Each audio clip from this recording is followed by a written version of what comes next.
حضرت قاری نافع صاحب رحمۃ اللہ علیہ گزرے ہیں حضور کی امت میں، یہ قرآن کے قاری تھے، اور یقین فرمائیں اکابر کا فیصلہ یہ ہے کہ دنیا میں آج جتنے لوگ قرآن جہاں پڑھ رہے ہیں پیچھے ان کی محنت تھی۔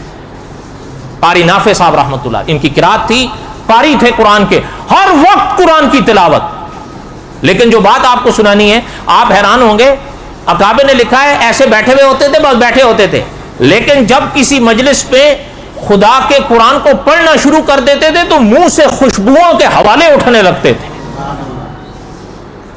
ایک دن ایک صاحب پاس ہوئے تو انہوں نے کہا حضرت آپ منہ میں خوشبو رکھتے ہیں اس موقع پر؟ فرمایا نہیں۔ فرمایا یہ خوشبو تادیس نعمت کے طور پر، فرمایا سناؤں یاد رکھو گے؟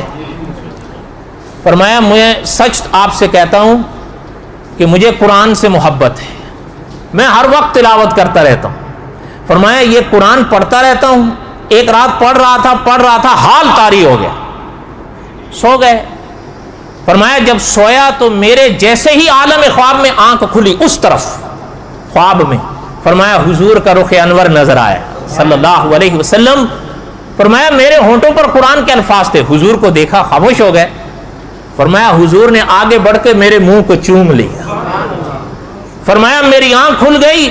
فرمایا وہ دن اور آج کا دن جب بھی قرآن کی آیات پڑھنے لگتا ہوں خوشبو نہیں رکھتا ہوں، خوشبو آتی ہے۔